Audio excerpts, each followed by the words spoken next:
Tetapi bagi mereka penderita thalassemia yang levelnya berat, dia akan sangat tergantung dengan transfusi. Itu. Dan yang penting lagi adalah apakah si calon pendonor ini tidak mengidap suatu penyakit yang bisa ditularkan melalui darah.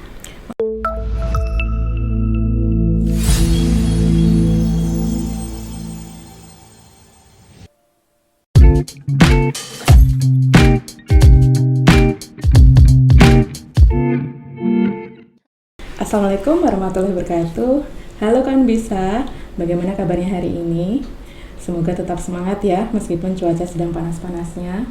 Tetap jaga kesehatan dan jangan lupa untuk cukupi kebutuhan cairanmu supaya tubuhmu tetap terhidrasi dengan baik. Berjumpa kembali dengan saya Esti dalam podcast Bisa Sehat, bincang santai seputar kesehatan. Bisa Sehat kali ini dalam rangka memperingati Hari Donor Darah Sedunia yang diperingati setiap tanggal 14 Juni setiap tahunnya.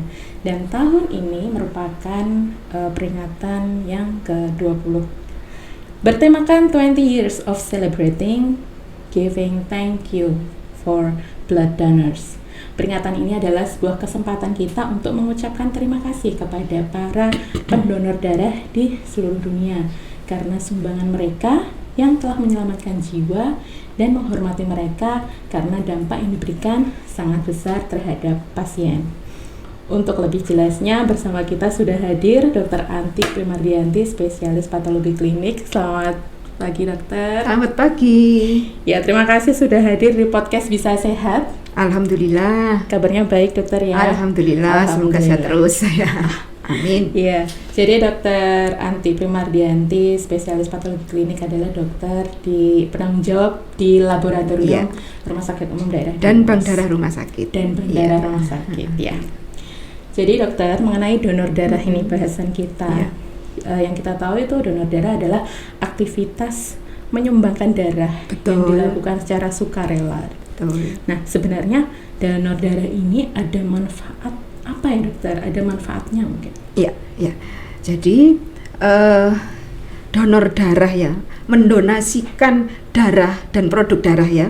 Jadi mungkin kalau masyarakat secara awam mereka tahunya hanya darah. Tetapi sebenarnya dari darah itu komponen darahnya pun itu bahkan sampai plasmanya maupun sel-selnya itu semua berguna ya, semua berguna dan sangat penting untuk kehidupan seseorang ya.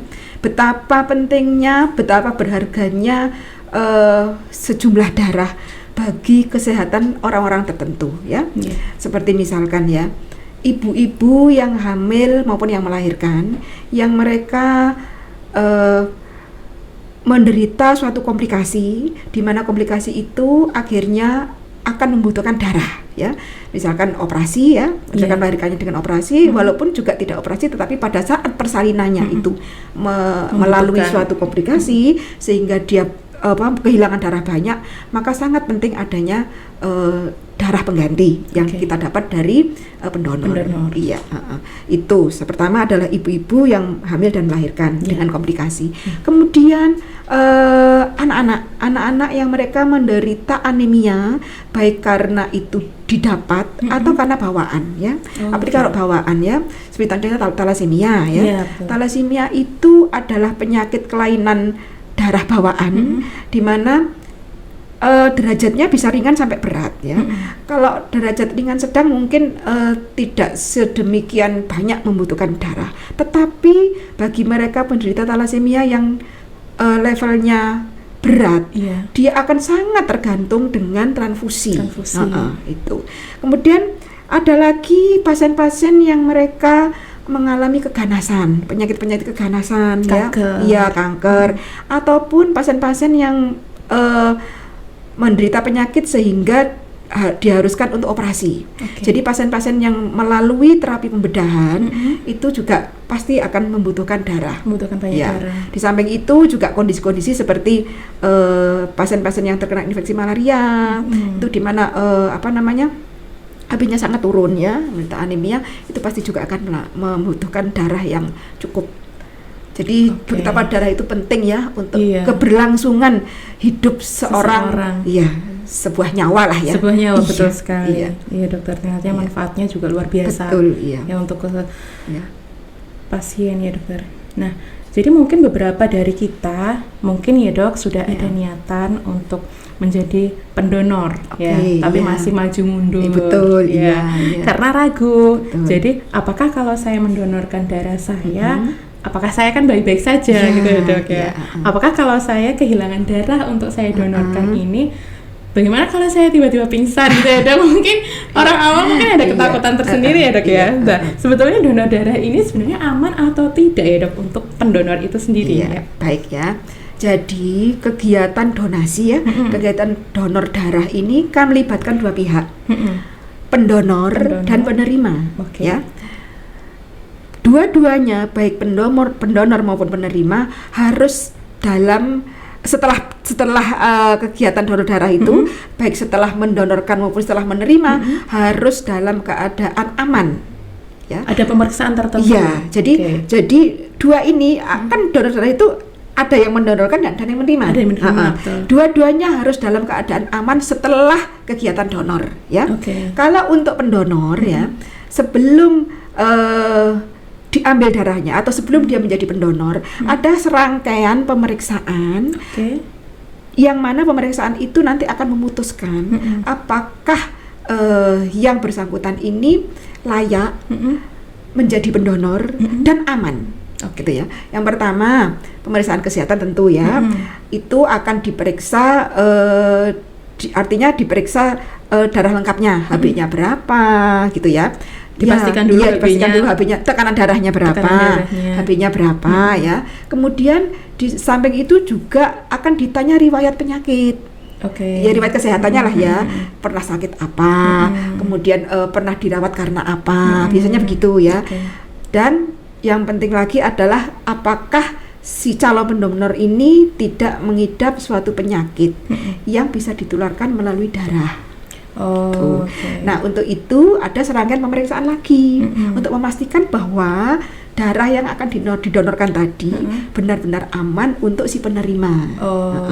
Jadi di sana nanti ada pemeriksaan atau screening ya, pemeriksaan laboratorium itu meliputi penyakit-penyakit yang ditularkan melalui darah, diantaranya HIV ya, HIV, kemudian hepatitis B, hepatitis C, dan sifilis. 4 pemeriksaan ini yang rutin dilakukan setelah darah diambil ya, kemudian diperiksa itu, gitu.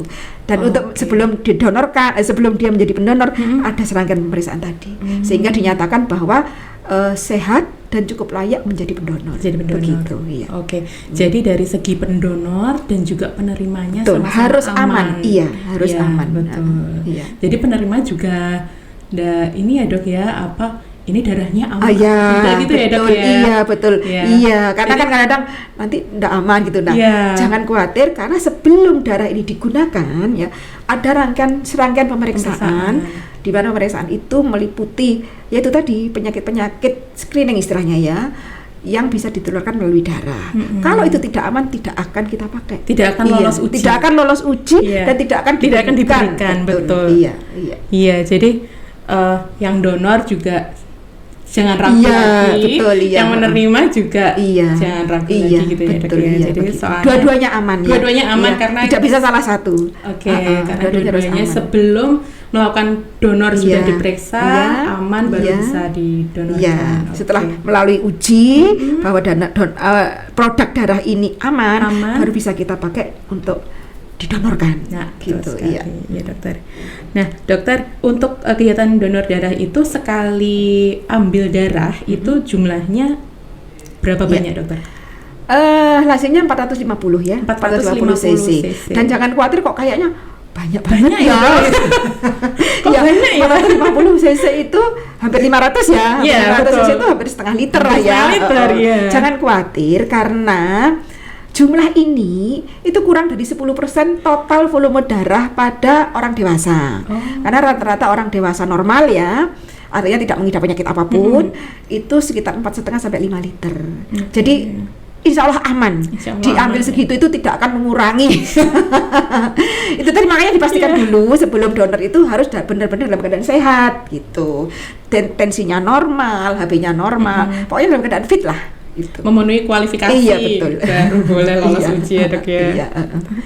Jadi kita bayangannya kan, kok banyak ya dokternya darahnya ya gitu. Iya, karena apa? Produk darah itu nanti bisa dipakai whole blood ya, whole blood semua didonorkan bisa. Kemudian atau menjadi bahan baku untuk kita memproduksi komponen darah.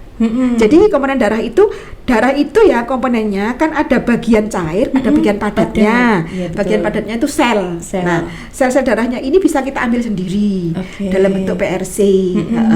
Kemudian plasmanya, cairannya itu nanti jadi produk sendiri namanya FFP, fresh frozen plasma. Dari situ nanti akan bisa kalau UTD yang sudah lengkap peralatannya bisa diambil untuk faktor-faktor pembekuan, faktor 8, faktor 9. Ini juga lebih penting karena sama pentingnya lah ya, karena beberapa penyakit seperti hemofilia yang dia kekurangan faktor ya, faktor pembekuan darah itu faktor 8 maupun faktor 9 gitu. Itu kan perlu donor dan donornya dia tidak memerlukan yang lain, hanya faktor. Jadi dia tidak butuh dia tidak butuh selnya, dia tidak butuh cairan yang lain, dia hanya faktor, dia hanya butuh faktor 8 dan 9 misalkan begitu. Itu. Gitu. Iya dok. Jadi itu ya, jadi meskipun diambil 450 cc, jangan khawatir karena asal dalam keadaan sehat. Sebenarnya darah kita jauh lebih banyak itu ya. Itu kurang dari 10%. Kurang dari 10% dari total volume darah kita semua ya. Dari total volume. Jadi cuma diambil sedikit gitu ya. Iya. Insya Allah aman. Iya. Terus itu tadi dokter, di depan sudah disinggung ya, sebelum menjadi pendonor ada syarat-syarat tertentu yang harus dipenuhi untuk nanti layak atau tidak untuk menjadi pendonor. Nah, ada syarat-syarat tertentu kah dokter ini? Atau ada usia harus berapa? Jadi idealnya memang ya, kita belum bicara emergensi ya, untuk normal saja. Normal saja itu dari usia 17 tahun sampai maksimal tuh 65 tahun dalam kondisi sehat, dalam kondisi fit masih layak untuk menjadi pendonor. Gitu ya. Jadi antara 17 sampai 65 tahun gitu, iya. Dalam keadaan normal ya. Jadi bukan dalam keadaan emergensi gitu. Di mana emergensi itu misalnya gini, produk darah dengan golongan tertentu tidak ada di mana-mana. Langka. Dan satu-satunya hanya ada saudara misalkan yang darah kebetulan golongannya sama, resisnya sama, tapi usianya sudah 66 misalkan. Itu kan dalam keadaan emergensi ya, mungkin ada toleransi begitu. Adanya itu. Iya. Berarti kawan bisa di rumah yang usianya sudah 17 tahun berarti boleh ya untuk menjadi pendonor ya. Terus apakah semua orang boleh menjadi pendonor, dokter? Iya. Jadi sekali lagi untuk menjadi pendonor itu ada pemeriksaan awal ya. Pemeriksaan awal dipastikan oleh petugas apakah memang benar-benar layak mendonorkan darahnya. Yang pertama itu tadi kesehatannya ya. Kesehatannya itu karena kalau kita bicara darah kita pasti bicara hemoglobin, semua komponen-komponen di darah itu ya. Termasuk juga risiko infeksi. Jadi memang semuanya berhak ya, semuanya berhak untuk mendonorkan darah dalam rentang usia tadi ya. Tetapi itu tadi tetap kita melakukan pemeriksaan awal sehingga kita bisa memastikan benar-benar layak. Itu tadi kembali lagi ke keamanan ya. Apakah pendonornya aman dan apakah pendonornya juga aman gitu. Dengan jalan itu tadi memeriksa semua kesehatannya si pendonor dan men-screening darah yang sudah diambil tadi. Dijamin terbebas dari penyakit-penyakit yang dapat ditularkan melalui darah. Kalau itu kan nanti ruginya ada di resipien, di penerima gitu. Tapi kan sudah dipastikan aman baru diberikan Jadi jangan ragu lagi untuk donor darah ya. Ya mungkin dokter punya dokter pesan-pesan untuk bisa di rumah. Kawan bisa terkait dengan tema ya Mbak ya. Jadi World Blood Donor tahun ini ya, kampanyenya itu kampanye Hari Donor Sedunia tahun ini itu memang ada beberapa penekanan ya dalam kampanye ini. Yang pertama tadi ya Mbak ya, kita mau mengucapkan terima kasih yang sebanyak-banyaknya kepada semua relawan yang sudah mendonorkan darahnya untuk kesejahteraan dan kesehatan berjuta masyarakat di dunia ya, baik masyarakat yang menerima maupun keluarganya ya kan, ya kan, karena dengan darah itu ya memperpanjang usia mungkin ya, hidup. meningkatkan kesehatan, harapan hidup dan sebagainya ya. Itu pertama. Kemudian pada kampanye tahun ini juga itu mempromosikan ya Mbak, mempromosikan budaya untuk mendonorkan darah. Dengan tujuan supaya ketersediaan darah ini terus berkesinambungan ya, secara donasi dengan terus menerus untuk mewujudkan apa? Supaya mendapat akses yang menyeluruh atas transfusi. Jadi tidak ada lagi diharapkan ya, terus darah ini langka ya karena mungkin donornya kurang gitu. Betul. Dengan kampanye ini, melalui kampanye tahun ini mengajak terutama masyarakat muda ya, masyarakat golongan muda ya, kawan bisa mungkin banyak yang lebih muda ya. Betul. Secara khusus masyarakat muda dan secara umum masyarakat pada umumnya ya. Betul. Untuk mendonorkan darahnya dan menjadikan donor darah ini sebagai budaya. Gitu. Iya. Dengan itu tadi tujuannya adalah menjaga ketersediaan darah dengan berbagai ragam. Artinya darah itu kan banyak golongannya. Keberagamannya itu supaya tetap terjaga. Tetap ada darah golongan A, B, O, AB gitu. Stoknya aman. Satu stoknya aman, satu keberagamannya juga masih aman. Itu. Dan itu akan sangat membantu mereka-mereka yang membutuhkan. Betul sekali. Gitu. Dokter, tak terasa sudah 30 menit kita berbincang bersama. Iya, tak terasa ya. Di podcast Bisa Sehat ya. Kami ucapkan sekali lagi terima kasih dokter di sela-sela kesibukannya hari ini ya, sudah mampir di podcast Bisa Sehat, menyapa kawan bisa di rumah ya. Semoga apa yang disampaikan dokter hari ini memberikan banyak manfaat secara dampak positif bagi kawan bisa yang menyaksikan ya. Jangan lupa tadi pesannya, ayo donor darah ya. Dan jangan takut. Dan jangan takut. Pasti melalui pemeriksaan dulu ya. Kalau memang tidak layak ya tidak akan kita ambil darahnya kan. Jadi gitu. kita pastikan kita pastikan aman baik gitu. Pendonor maupun yang penerima. Betul sekali. Iya. Jadi sampai di sini perjumpaan kita. Jangan lupa selalu dukung podcast kami dengan cara subscribe YouTube RSUD Dungus ya. Jangan lupa juga untuk like, komen dan share ke kawan-kawan kalian untuk Indonesia yang lebih sehat. Sampai jumpa di podcast Bisa Sehat selanjutnya. Assalamualaikum warahmatullahi wabarakatuh.